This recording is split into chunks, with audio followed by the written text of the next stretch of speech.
Previously in the complete creation. The slabs are each carrying both a dinosaur and human footprint in situ in the slab itself.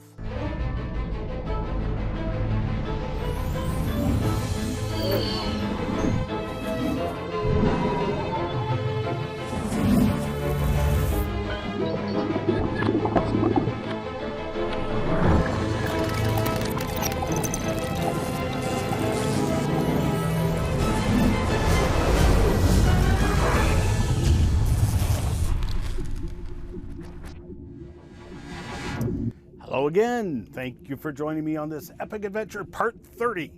Making our way through the files, and of course, as with all of my estimates and construction and renovations, it's all taking way longer than I originally thought. For the past 5 segments, we've been specifically looking at details of the fossil human footprints found among dinosaur tracks from the Paluxy River in Glen Rose, Texas. Now, for the sake of brevity, I have left out volumes of data and information. I haven't shown CT scans from any of the other loose slab tracks or fascinating details seen in the CT scans that indicate locomotion and unexpected density variations that were consistent among fossil tracks. I really haven't even touched on the park ledge in Dinosaur Valley State Park, which, if you are accessing the video on demand version of this series, you can find a downloadable booklet with a map and details of the park ledge and where to go looking for fossil human footprints and potential fossil human footprints just on the park ledge in the state park. The series will be hosted on the server for my online courses. Head on over to members.jetpackacademy.com and you can find the Complete Creation series and this booklet with this lecture, part 30.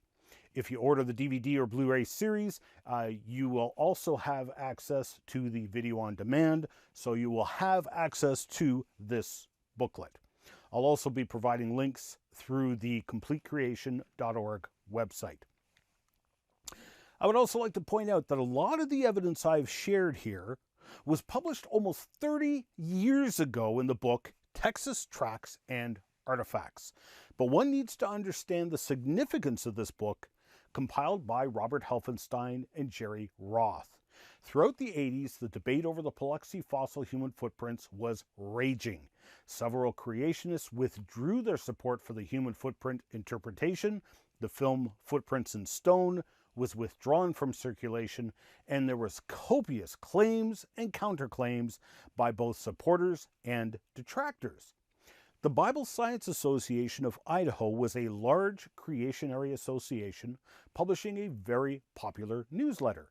They put together a multidisciplinary task force to investigate the Paluxy tracks thoroughly, that the association may draw its own conclusions and successfully address both the supporters and detractors. The task force was composed of engineers, chemists, geologists, and paleontologists. For example, Australian geologist John Mackay was sent down to the Paluxy on a mission from God. And the Bible Science Association task force. He was given a rack of chemicals, handpicked by the chemists in the task force, to go and apply to the Paluxy limestone in various places in the river, specifically to study those red and green stains that would appear and disappear. The task force also sent multiple people over the years of 1986 to 1993 to both interview proponents and detractors and investigate the in-situ evidence firsthand. Some of the task force even participated in first-hand excavations. This was a massive undertaking, and Helfenstein and Roth compiled the results of those investigations as well as their own investigations into their book. So in these lectures, I have added some of my own research as well as more recent discoveries by other old-time investigators, but this was a monumental report compiled from a monumental study conducted by a very large and prominent creation science group. Now, in its revised edition by Robert Helfenstein's son, you can get the updated print version from the Colby Center or the Kindle Reader version, and you need to get a copy for yourself. But in spite of the overwhelming evidence, those who do not want to believe will not believe. There is none so blind as those who will not see. And when confronted with the overwhelming evidence, some die-hard adherents to the religion of evolutionism have actually suggested in print that rather than being human footprints, these are actually the footprints of aliens who came to visit Earth during the time of the dinosaurs. Or perhaps it is evidence of time travelers going back in time to see the dinosaurs. My response to both suggestions is that A, that is a suggestion that requires more blind faith than I'm willing to give. And B, did these alien creatures with obviously very sophisticated technology that enabled them to travel the cosmos to planet Earth, did they, forget to bring their space boots? If they were the footprints of time travelers, why are the majority of footprints made by barefoot humans? Where's the Nike logo or the logo of whatever shoe manufacturer is from the future that this time traveler left? Or was their time machine like the one in the movie Terminator, where you could only go through the time portal naked? Come now, let us reason together. Does it not make far more sense and is far more believable that these are simply human beings who coexisted with dinosaurs, and the reason they were running around barefoot is because the animals and the humans had already had to go swimming a few times because there was a global flood encroaching upon the land, higher and higher every day. If you have to go swimming, one of the first things you lose or take off is your shoes. And these people and animals were simply wandering around in between the tidal waves on freshly laid tidal flats, foraging for food, trying to get to higher ground to escape the next tidal wave, etc. Also, as we learned in the UFOs, Aliens, and Genesis miniseries, there is Zippo evidence for aliens, and I would dare say no evidence for time travelers either. But the Paluxy is certainly not the only place we find fossil human footprints. Back in 2005, Stan Lutz and I were training in fossil preparation and casting from the best of the best, Joe Taylor and the Mount Blanco Fossil Museum in Crosbyton, Texas, which, by the way, Joe and a small team frantically worked in the Texas heat to mold the entire Taylor Trail in 1999. You can go and see a cast of the trail in the Mount Blanco Museum, and you should plan to go there. Well, Joe had been commissioned by the town of Stinnett, Texas, to prep out a fossil bison skeleton that had been unearthed when the town dug a swimming pool. They had Joe make a display for the town office, and Joe sent Stan and I on a mission from God and the Mount Blanco Fossil Museum to deliver to the town office some more of the fossil casts. When Stan and I had arrived, we were floored to see this footprint in stone in a glass display case in the town office. And I just have to say that it pleased me greatly to be able to shock Dr. Carl Baugh with a fossil footprint he knew nothing about from his former hometown. We named the track AM Coffee. No, that is not a play on words. That's the initials and the name of the gentleman who discovered a trail of 9 human fossil footprints on a rock ledge about 4 miles out of town. Mr. Coffey was an oil field worker and as such wound up wandering the West Texas plains performing his duties on the oil pumpers and lines. He found the trail of footprints in 1934 and showing this track to friends and family, relatives, and residents of the town, various interested persons took the rest of the tracks from the site one by one. After investigation, we learned of the area where the trail was found and put together a team to go explore the region to see if we could pinpoint the rock ledge. Now, 70 years had passed by this time, so this was no small challenge. The team included a geologist, and he and I both agreed that the rocks in question matched exactly the coffee footprint slab. In fact, take a close look. There is a thin veneer of harder rock on the top which covers the entire surface of the rock except here where it flaked off, and you can see the track underneath the crust. The mud, including this thin layer of slightly different composition, was all compressed by the foot. Now, if the track was carved, the carver would have cut through that thin veneer, but it's intact. Notice also that the rocks in the area where the trail was found are a perfect match, complete with that thin veneer of harder rock on the surface. Now, that rock is Permian. So on the evolutionary column, it is before the time of the dinosaurs. So according to the evolution column, man appeared in the rock record before the dinosaurs. In 2009, just as I was wrapping up a US tour with my Creation Museum, David Willis contacted me. Now, I was at the Akron Fossils and Science Center in Ohio, and David asked me if I had time and wanted to go down to Berea, Kentucky, to investigate the Berea fossil human footprints. I had a few days to spare as I was just going home anyway, so we made arrangements to meet up and went down to Berea College. Dr. Wilbur G. Burroughs, a professor at the college, had wound up studying these alleged fossil footprints extensively throughout the 30s. Dr. Burroughs was a PhD in geology, and his wife held a bachelor's in geology. There were no dummies and were both of evolutionary persuasion.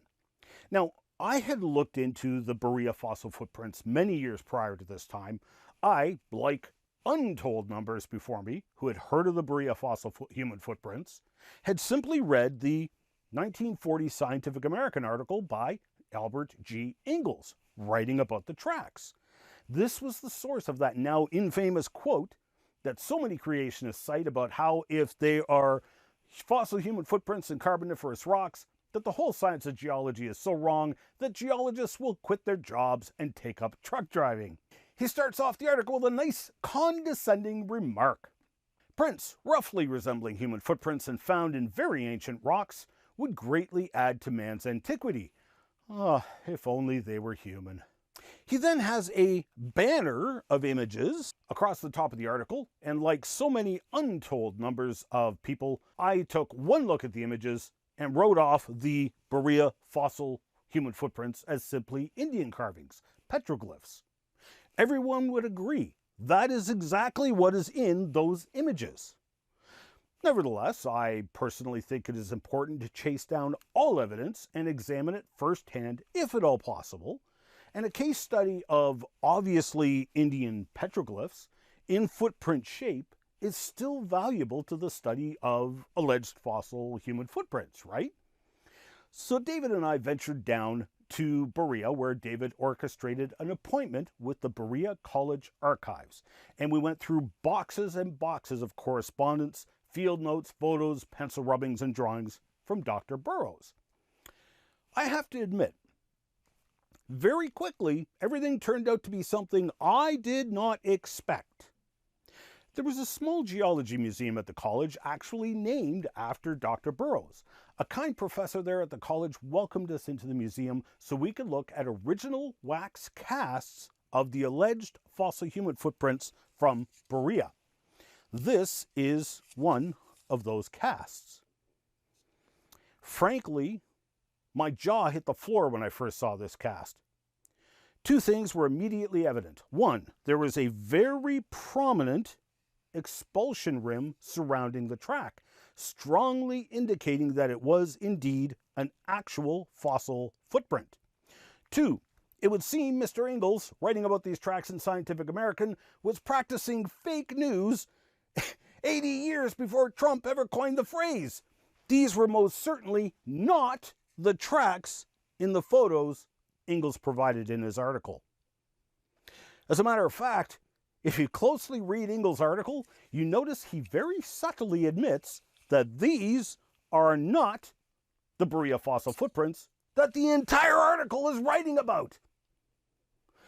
I can only describe this entire article as carefully crafted deceit on the part of Ingalls and Scientific American. Deceit that went unchecked for 70 years until David Willis and I stumbled upon the truth. In fact, in the Berea archives, you can even see notes from Professor Burroughs expressing his extreme frustration with this belligerent fake news. Neither Ingalls nor any of his sources had examined the actual fossil tracks in question, and in fact did not even visit the Indian petroglyphs he depicted in his own article. And Professor Burroughs obviously knew about and had studied the petroglyphs shown in the photographs. Just look at his note. Did not visit these tracks. So in the museum, we got to see wax cast after wax cast of multiple tracks which all had the hallmarks of genuine fossil footprints. Look at this pair. The expulsion rim is present, showing the squished mud. And remember, these were the tracks that Dr. Burroughs had examined an artist examine who literally counted sand grains in the surrounding rock and inside the tracks. That artist noted that the sand grains were more densely packed within the track than the surrounding rock. Now, it's true, the tracks can have an unusual shape to them.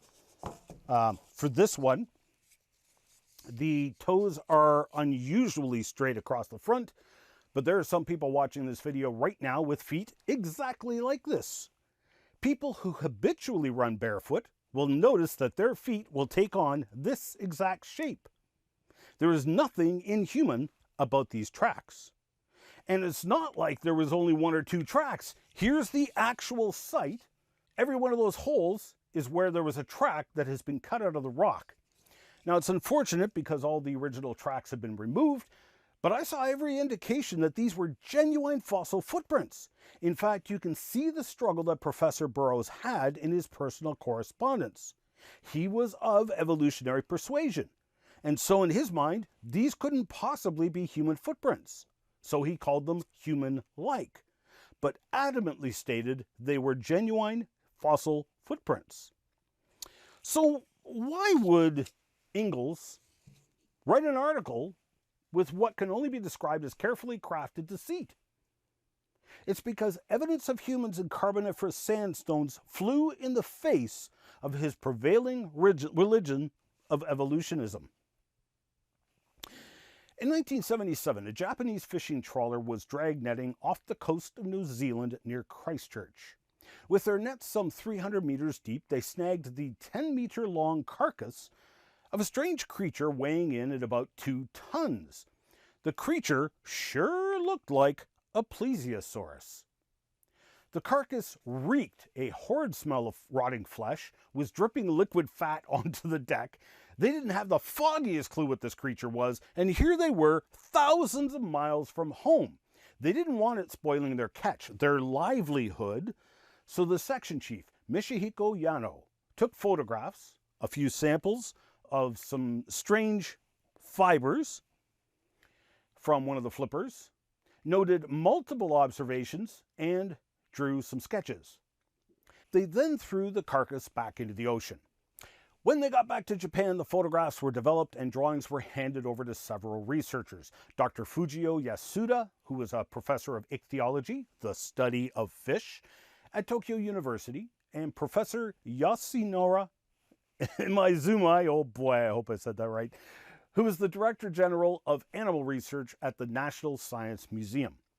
After seeing the photographs and drawings and hearing the testimonies of Yano and the other shipmates, Imaizumi remarked that it's a reptile and the sketch looks very like a plesiosaurus.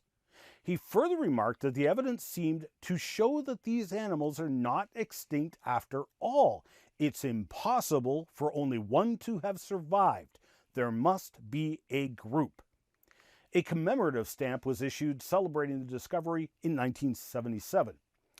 Everyone was in agreement concerning this astonishing find, yet the following year a mysterious thing happened.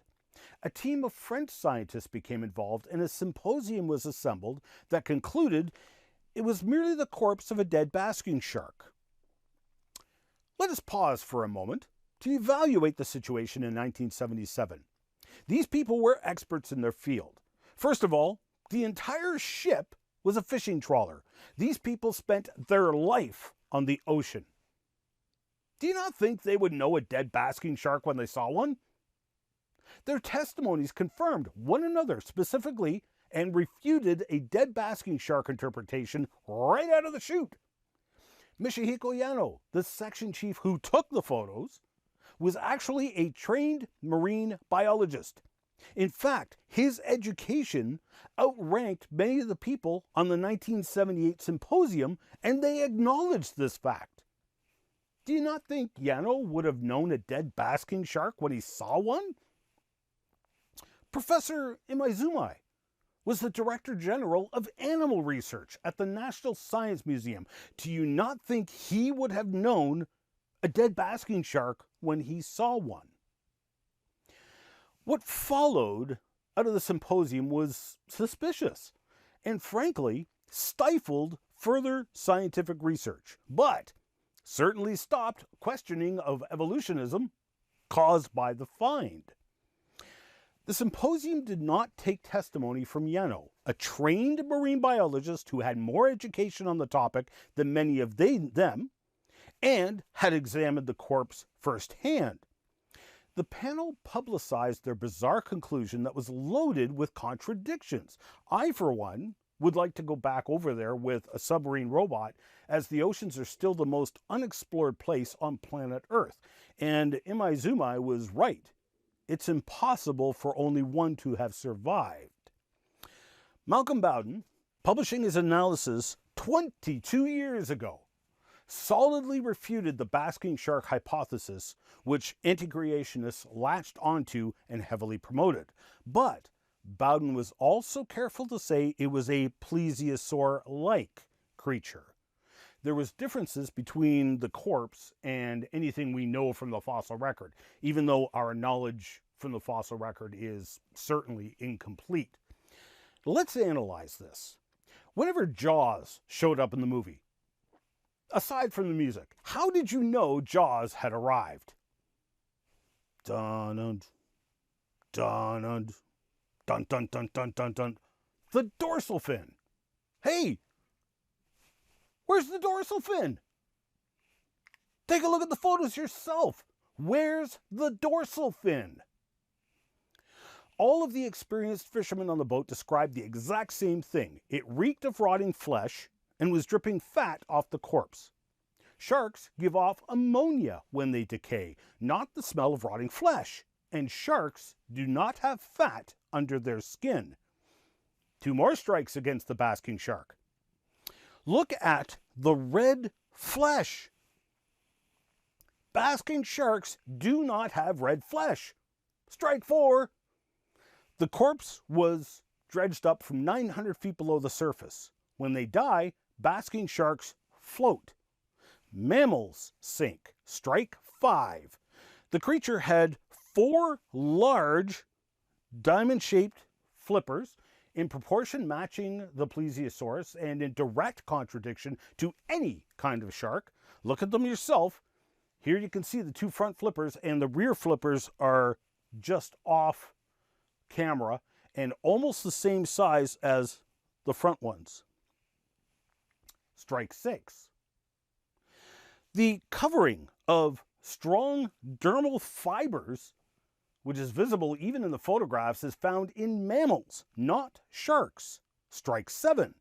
The nares, or nostril openings, are on the front of the skull, not like sharks. Strike 8. The head was hard bone, not cartilage like what is found in sharks. In fact, Bill Cooper pointed out another observation from the photos. Look at this cable right here. It's under strain and being pushed by the bony skeleton of the creature. The cartilaginous skeleton of a shark would flex and give way to the cable and not put it under tension. Strike 9. The fibers that were collected by Yano were analyzed, and in some ways the amino acids matched those found deep in the fin of a shark, whereas in other ways the amino acids were very different. First of all, if it really is a basking shark, then the amino acids should be an exact match, not a close match, and with several contradictions. Secondly, you have to have a living plesiosaur with which to compare. Thirdly, amino acid similarity is pretty meaningless. Rattlesnake heart amino acids called cytochrome C are nearly identical to the cytochrome C found in humans. So you can find matching amino acids in reptiles and humans. Any one of those strikes demonstrates that that is no basking shark. And here we have 10 strikes against. No, this was a plesiosaur-like creature that was still recently living. And you can read Malcolm Bowden's excellent analysis in his book, or you can read it online. The plesiosaurs are loosely considered marine dinosaurs, and the possibility that dinosaurs are not extinct is a fun topic for which there is surprising evidence. But if a living dinosaur were captured today, would that cause evolutionists to abandon their religion? Of course not. Just look what happened with the coelacanth. Its shocking discovery was likened to finding a triceratops grazing on the grass in your backyard. A living dinosaur would simply be met with comments of, "Isn't it amazing that they've survived all these hundreds of millions of years?" I say that because that's exactly what they said in response to finding living coelacanths. But finding a living dinosaur might cause some to then accept the currently unacceptable evidence of originally preserved biomatter in dinosaur remains and dinosaur and human footprints found together. But Ian, wait. If you're suggesting dinosaurs are still alive, does that mean Noah would have brought some on the ark to survive the flood? How is that even possible? Well, I'm out of time for this segment. I hope you'll join me again for the next lecture in this continuing journey. Coming up in the next Complete Creation. Even the very construction method of Noah's Ark alludes to the gospel of Jesus Christ. You can catch the entire series in a variety of ways. You can watch the show online at www.completecreation.org or www.genesisweek.com. You can also purchase the Complete Creation series in full high definition on Blu-ray or video on demand at completecreation.org. Or support the Miracle Channel with a monthly tax-deductible donation and access the entire Complete Creation series in high definition through Corco, Miracle Channel's video on demand service. We need your support to keep this program on the air. So please pray for us. And if you wish to financially support the program, Canadians can make a tax-deductible donation to Core Ottawa, Canada North Post Office Box 72075, Ottawa, Ontario, Canada, K2K2P4. Or you can make a donation via PayPal online at ianjuby.org/donations. And thank you for your support.